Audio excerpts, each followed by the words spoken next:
In this video, we're going to talk about perimeter and area. And those are two things that we can measure when we're dealing with a two-dimensional shape.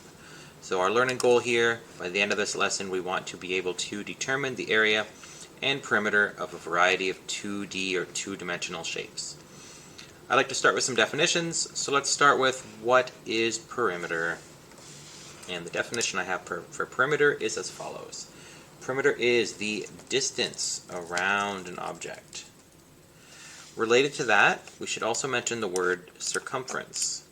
So we're going to see that pretty often. You probably already know what that is. But circumference is a special type of perimeter. It is the perimeter of a circle. So when we talk about most shapes, when we say perimeter, we mean the distance around the outside, or if we had a shape and we could unfold it and roll it out, the distance that it would cover, that would be the perimeter. But when we talk about circles, we say circumference instead of perimeter. Alright, there's a few common shapes we're going to look at. We're going to look at the triangle, and let's see what our formula is for perimeter of a triangle. And I'm just going to add a couple visuals as well. I mean, I know you know what a triangle looks like, but let's make our note look a little more interesting. And the formula for the perimeter of a triangle is, we're just going to add up the sides. So side 1, side 2, side 3, we're just going to add them all up. So S1 plus S2 plus S3. So side 1, and I'll write that out, or I'll type it out. Side 1 plus side 2 plus side 3. So we're just adding up the sides. And honestly, most perimeter formulas are just adding up the sides. It's just sometimes there's multiplication to make it a little bit easier as a kind of a shortcut to getting our answer. Next shape we're going to look at often is the square. Let's see if I can draw a square freehand. It's not terrible. And when we're dealing with a square, all the sides are the same, so we only need to consider one of them. So it's going to be side plus side plus side plus side. And this is what I was talking about earlier. We can do that, side plus side plus side plus side, or we can just summarize and write that as 4s. So we're just going to take the side length and multiply by 4. I'll write a typed version of that, 4 times side length. And I'll put some brackets around there. Alright. Next common shape we're going to deal with is the rectangle.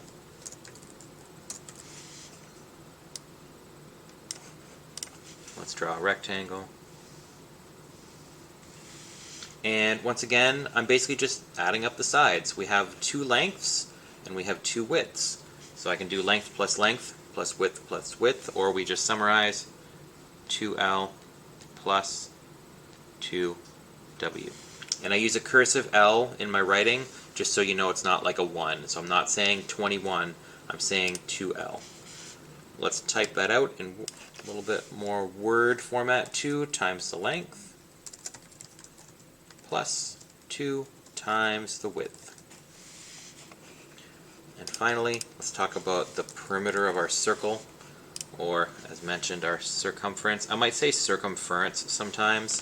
I think I had a university professor that used to say that, and sometimes it still sticks in my brain. Once again, this one, you're adding up the sides, but a circle doesn't have sides. There are ways to think about it as having an infinite number of sides, and then it gets kind of complicated depending on how we're approaching it. So instead, we don't need to worry about where the formula comes from. Let's just know what the formula is, and the formula is 2 times pi times r. And r is our radius. That's that measurement from the center of the circle out to the edge. We should also define another common term when working with circles, and that's the diameter. I know you've heard of these things before, so this is just a quick refresher. Diameter is the line that goes through the middle and goes all the way across the circle, whereas the radius only goes halfway. So it's also important to notice that the diameter is equal to 2 times the radius, so this might come in useful later. It's not really a perimeter formula, but it's still part of the information we need to know. And that also means that anytime I have a 2 multiplied by an r, I can write d instead, because 2 times r is equal to d. 2 times the radius is equal to the diameter. So I can also rewrite my circumference formula as 2 times the diameter. Let's type that as well to be really clear. 2 times, I can't type the pi symbol, I'll draw it, times radius. Or just pi times diameter.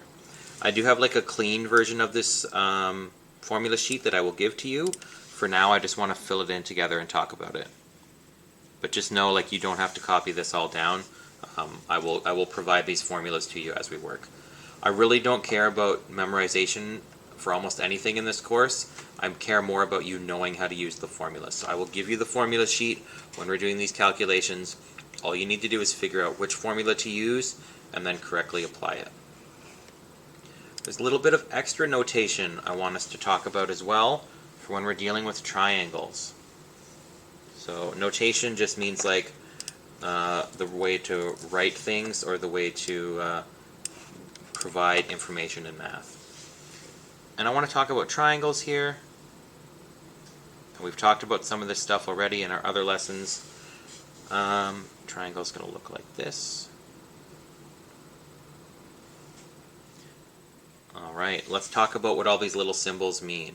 First, I have that little square there. We've seen that before.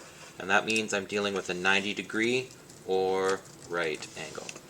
And just a quick reminder, it's not supposed to be a star, but I can't type the little symbol easily, so I just use star as a placeholder. All these little lines here, so we see this length, this side has a single dash, this side has a double dash, and this side has a triple dash. What that means is that all those lengths are different. If they have the same number of dashes, so if I had a single dash, single dash, single dash, that means they're all the same length, but because they're all different, they're all different lengths. So let's just connect that here. All different lengths. And finally, this symbol right here, hopefully you've seen that before as well. This is a letter from the Greek alphabet. It's called theta. And we use that to represent an unknown angle. Now in this course we don't really talk about angles too much, but it's still good to mention, and if I talk about theta later on, you'll know what I mean. So theta is the measure of how far these two sides have rotated away from each other. Alright, that's perimeter. Let's talk about area. So in order to talk about area, we should have a definition to work with to make sure we all have a clear understanding of what we're talking about. Area is the measure in square units of the surface of a two-dimensional shape. Another way of thinking about it is we're going to have some shape, and let's just say we're measuring in inches. And imagine I took a box that was 1 inch by 1 inch. Those little quotation marks mean inch. So basically the question is, when I say what is the area of this shape, the question is how many of these little boxes of 1 by 1 inch do I need to fill that shape up? And I mean, we could kind of figure that out. So I could, let's see, I've never used this tool before. We could drag them over. 1, 2, 3, 4, 5,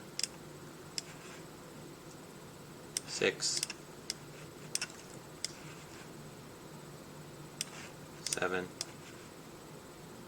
8, 9, 10, 11, not quite, but that's the closest I can get, 12, 13, 14, and 15. Alright, cool. So I can say the area of this is about 15 inches square, but that was kind of a pain to do. And I don't have like physical tiles I want to lay down. Like every time I measure, I'm in a classroom right now, if I want to measure the area of the floor or the area of this board behind me, I don't want to have to take like a 1 square inch or a 1 square foot and measure every single step. That takes way too long. And even then, what happens at the edge down here where like it doesn't fit? So we need a better way of calculating, and that's why we have our area formulas, so we can just measure like the length and the width and calculate quickly. Let's talk about our common shapes and the formulas we're going to use to describe them. First shape, once again, is going to be the triangle. And how are we going to find the area of our triangle? Once again, for the sake of time, I'm not really going to talk about where these formulas come from. I'll just kind of provide you with the formula. This formula is going to be BH over 2. So in other words, that's going to be base times height, and then divide the whole thing by 2. Alright, we're also going to be dealing with squares.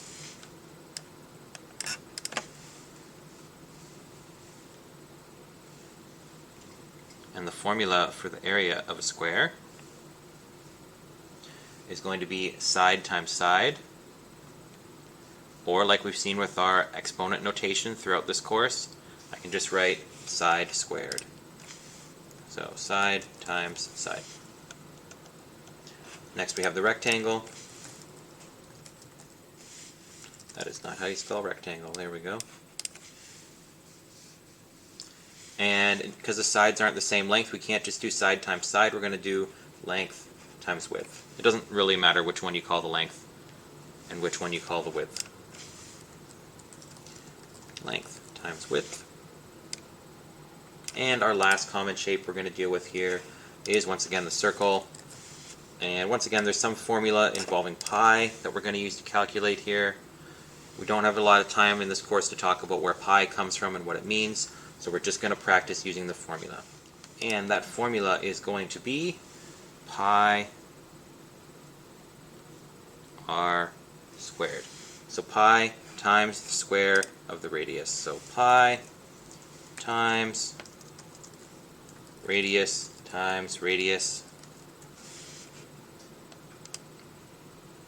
or we can just write it as pi times radius squared.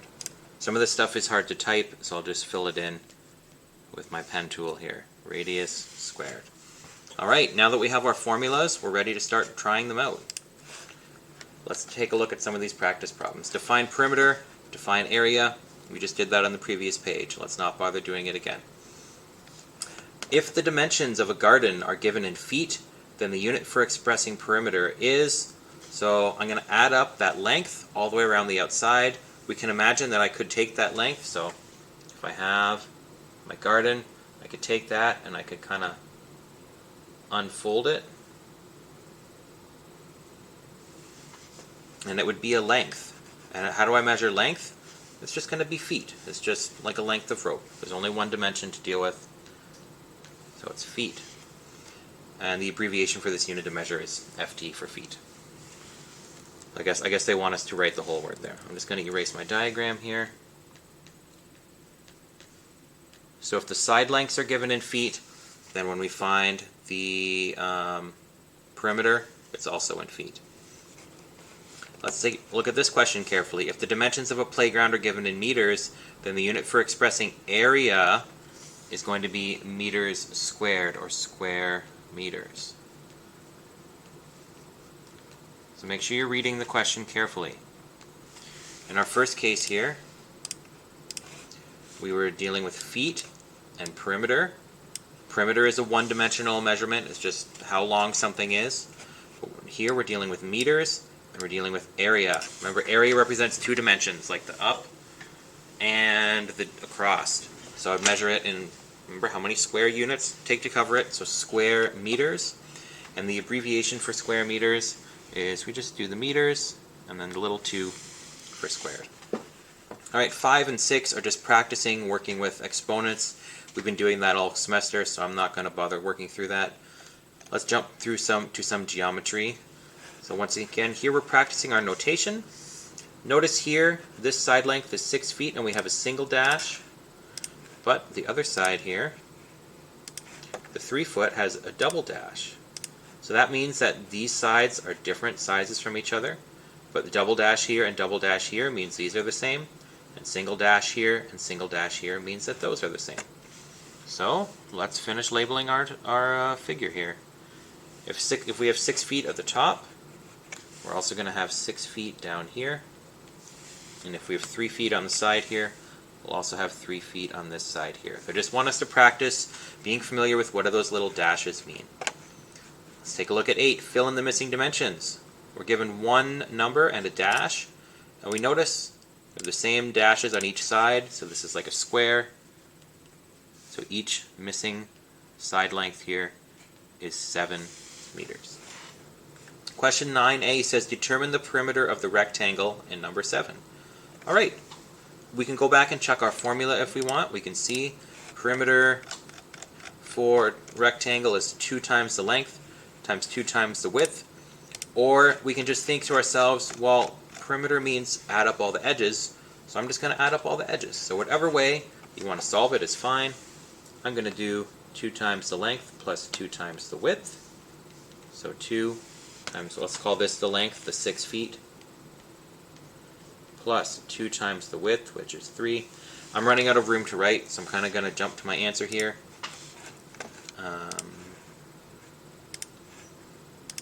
So 2 times 6 is going to be 12, plus 2 times 3 is 6. 12 plus 6 is 18. And don't forget our units. It's measured in feet, and so we need to include feet in our perimeter. Question B says determine the area of the rectangle. So hopefully we remember, or we can go back and check the formula for area of a rectangle. Area is going to be equal to length times width. And we know the length, we just used it in the previous question, or we can go back and view our diagram at 6 feet.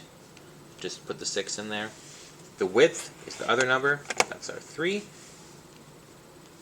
And so coincidentally, 6 times 3 is also 18, so the area is going to be 18 feet.